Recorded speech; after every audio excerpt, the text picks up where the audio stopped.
Zombie Apocalypse.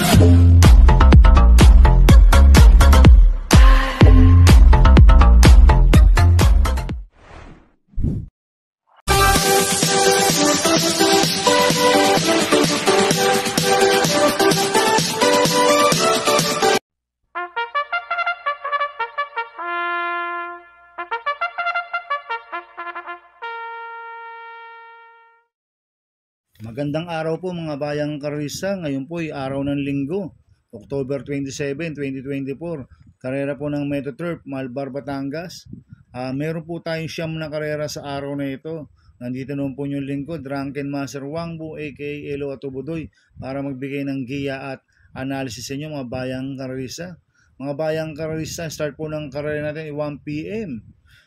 At meron po tayong dalawang stakes race dito, yung 2024 PCSO Anniversary Race at 2024 Philracom First Leg Juvenile Stakes Race. Magandang laban po yan mga bayang karisa, exciting race po yan, kaya abangan po natin at panoorin po natin yan mga bayang karisa.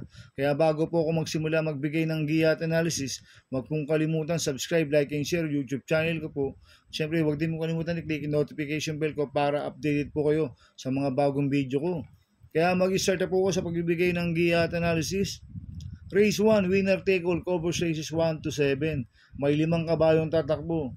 Rating basis 10 plus 5-5 split racer sa distance 1,400 meters.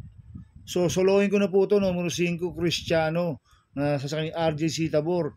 Last run po nito no October 12, segundo kay Professor Jones, nagtala siya ng 1.29.4 sa distance 1,400 meters. Hindi po siya lumagpas. Bukan-bukan na po tumatakbo si Cristiano last run. Dahil full gate po sila naglaban noon. Ngayon, 5 lang po sila. Kaya sa akin, di ko makakarimati ng maganda ngayon to. Kaya sosolohin ko na po ito, numero 5, Cristiano. Sa race 2 po tayo. Pick 5 covers races 2 to 6. May 9 na kabayong tatakbo. Rating basis 10 plus 4, 16-21 split. Distance 1,400 meters. So, solohin ko na po ito, numero 9, Anyo 96, na sasabi ni Eya Brea. Last run po na ito, no October 13, segundo kay Sandigan. Nagtala siya ng 1.27 sa distance 1,400 meters. Kaya sa akin, tingin ko, patukuto. Kaya sosolohin ko na po ito, numero 9, Anyo 96. Sa race 3 po tayo, winner take all, cover races 3 to 9. Ito po yung 2024 Philracom First Leg Juvenile Stakes Race. May 5 kabayong tatakbo sa distance 1,200 meters. Dito sa race 3, maraming mabilis na pwedeng maglutsyahan dito. Sila Constatic Offer, Heartfelt, Laluna. Pwedeng maglutsyahan o yan. Kaya ako, ang first choice ko po dito, numero 4, Midnight Bell, nasa sa kanyang JB Hernandez. Ito, nanalo po last run ito noong October 11, nagtala siya ng 1.13.8 sa distance 1,200 meters. Ang kwartos po niya, 25, 23, 25 media. 1.13.8 po ang preba ni Midnight Bell nung nanalo siya nung last run. Kaya sa akin, malaki po panalo sa akin ito, kaya siya po first choice ko. Second choice ko po, numero 3, Artfelt, na sa kanya Mart Alvarez. Itong si Artfelt, nanalo po noong October 13. Nagtala siya ng 1.27.8 sa distance 1,400 meters. Banderen tapos po nanalo to si Artfelt. Kaya sa akin, malaki rin po panalo sa akin ito, kaya siya po second choice ko. Kaya ang first choice ko po, numero 4, Midnight Bell. Second choice, numero 3, Artfelt. Sa race 4 po tayo. Ito po yung 2024 PCSO Anniversary Race. May 6 na kabayong tatakbo sa distance 1,600 meters. First choice ko po dito, numero 5, Batang Manda, nasa ni Pati Dilema. Ito nanalo po noong September 22 yan. Nagtala ng 1.24.8 sa distance 1,400 meters. Ang tinalo niya sila part-time lover, si Batang Manda, kaya malaki po panalo sa akin ito. Kaya siya po first choice ko. Second choice ko po, numero 3, Diversity, nasa sa kanya Danny Boy Camanyero. Itong si Diversity, last run po na ito no October 13. Pang-5 kala Easy Dasit sa Silver Cup. Nagtala siya ng 155 sa 1,800 meters. Cambio unit binigay kay Danny Boy Camanyero. Lasan JT Sarati po sumakay dito. Kaya sa akin, malaki rin po panalo sa akin ito. Kaya siya po second choice ko. Kaya ang first choice ko po, numero 5, Batang Manda. Second choice, numero 3, Diversity. Sa race 5 po tayo, pick 5 ko po sa race 5 to 9. May 7 kabayong tatakbo. Rating based team class 5, 6 to 10 split. Distance 1,400 meters. So, soloin ko na po ito, numero 1, Modern Verde. Nasa ni AR Villegas. Maganda panalo niya no October 13. Nagtala siya ng 1.28.6 si Modern Verde. Kaya sosolohin ko na po yan, numero 1, Modern Verde. Sa race 6 po tayo, pick 4 ko po sa 6 to 9. May 11 kabayong tatakbo. Rating basis team class 434 to 39. Distance 1,400 meters. First choice ko po dito, numero 11, Come From Behind. Na sa Jan Alvin Guse. Last run po na ito, September 29. Segundo kay Sophisticated. Nagtala siya ng 2.11 sa 2,000 meters si Come From Behind. Kaya malaki po panalo sa akin ito. Kaya siya po first choice ko. Second choice ko po, Copulente numero 4, Attractive Force na nasa kay Iya Brea. 4A Primavera na nasa kay AR Villegas. Last run po ni Primavera no October 12, Tercero ko King James. Nagtala siya ng 1.26.2 sa distance 1,400 meters. Kaya may panalo sa akin to. Kaya sila po second choice ko.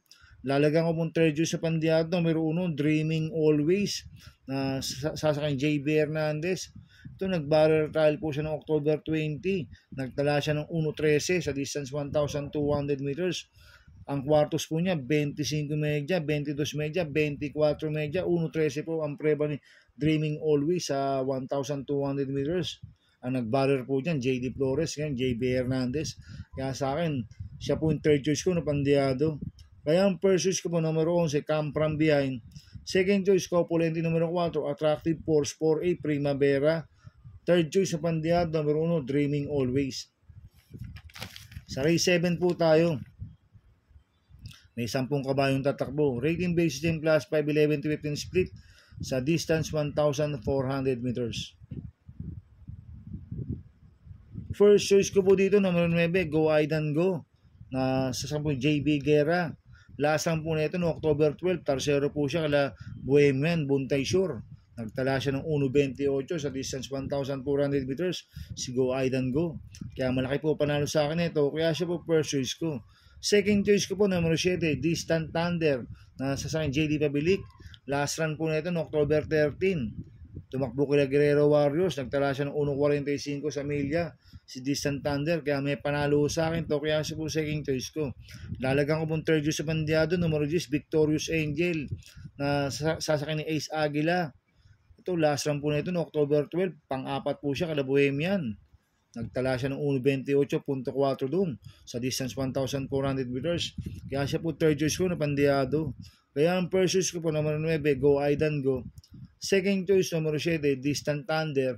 Third choice sa Pandiado, numero 10, Victorious Angel. Sa race 8 po tayo sa penultimate race. May 10 kabayong tatakbo. Rating basis in class 5, 6 to 10 split. Distance 1,400 meters. First choice ko po dito, numero 5, Mr. Aldrich na sasakyan po ni Patty Dilema.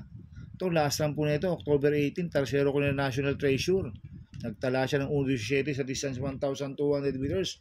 Cambio hinit binigay na po kay Patty Dilema. Last run, JD Calagos po sumakay dito. Kaya malaki po panalo sa akin ito. Kaya siya po first choice ko. Second choice ko po, Copulente numero 4, Nosen Yangyana. Nasa kay JB Hernandez. 4A, Magnolia Ashley. Nasa kay CP Enson. Last run po ni Nosen Yangyana noong October 11. Panglima kay Lamargo. Nagtala lang siya ng 1.31.4 sa distance 1,400 meters. At ito naman si Magnolia Ashley. Last run po na ito noong October 12. Tercero kala Queensland. Nagtala siya ng 1.31.2 sa distance 1,400 meters. Kaya itong Copulente numero 4 ito, parehas po may panalo to, kaya sila po second choice ko. At lalagyan ko pong third choice sa Pandiado, numero 10, Caloocan Sap, na sasakay Danny Boy Camanyero. Last run po na ito, October 12. Tumakbo ko na Sampaloc Pride. Nagtala siya ng 1.30.4 sa distance 1,400 meters. Si Caloocan Sap, gamit po ni Danny Boy yan. Kaya siya po third choice ko na Pandiado. Kaya ang first choice ko po, number 5, Mr. Aldrich. Second choice ko, Polente numero 4, Nosen Yangyana, 4A, Magnolia Ashley. Third choice sa Pandiado, numero 10, Caloocan Sap. Sa race 9 po tayo sa last race. May 13 kabayong tatakbo but 12 in numbers. Rating basing class 420-27, distance 1,400 meters. First choice ko po dito, numero 12, Beltuna, na sasampo ni Mart Alvarez. Ito, last run po ni Beltuna no October 13, pang 5 kala Sandigan. Gamit po ni Mart Alvarez yan. Maganda post position. Kaya malaki po panalo sa akin ito. Kaya siya po first choice ko. Second choice ko po, Copolente numero 8, Golden Sunrise, na sasakyan Jacob Cabarius. 8A, My Dad Bogart, na sasakyan John Paul Guse. Last run po ni Golden Sunrise no October 12. Segundo po siya kay Bada Bing. Nagtala siya ng 1.27.8 sa distance 1,400 meters. Kaya sila po ang second choice ko. At lalagyan ko pong third choice sa Pandiado, numero 5, Carmela Slab, na sa JL Ciego Jr. Last run po nito no October 13, Tercero ko na Red Queen pero Treasure. Medyo mabigat lang po nakalaban. Nagtala siya ng 1.43.6 sa milya. Cambio Hinete, binigay na po kay JL Ciego Jr. Last run, JC De La Cruz po sumakay dito. Kaya siya po third choice ko na Pandiado. Kaya ang first choice po, numero 12, Beltuna. Second choice ko, Polente numero 8, Golden Sunrise. 8A, My Dad Bogart. Third choice sa Pandiado, numero 5, Carmela Slab. Good luck and happy racing mga bayang karisa. Inuulit ko, ito'y gabay ko lang at analysis ko. Pero pagdating sa tayan, kayo pa din masusunod. Sana iswertein tayo at magsitama. Kaya good luck po sa ating lahat mga bayang karisa. Mga bayang karisa, shoutout muna ako. Happy racing po sa mga boss ko, kay Boss Manuel Chua, Boss Chuck Ongpok, Boss Jing Garcia ng Double Rock, Boss Manny Caplis. Happy racing, sana iswertein tayo at magsitama. At happy racing po sa mga taga-Barkadan OTB, kay paring Paxi Villar. At happy racing po sa mga taga-Pingping Boys at sa mga taga-Double Rock OTB. Sana iswertein tayo at magsitama. Kaya good luck po sa ating lahat. Kaya mga bayang kararisa, please subscribe my YouTube channel at Tubudoy 2.0. At sana lagi nyo panoorin ads ko, huwag nyo pong skip. Kaya maraming salamat po sa inyo and God bless.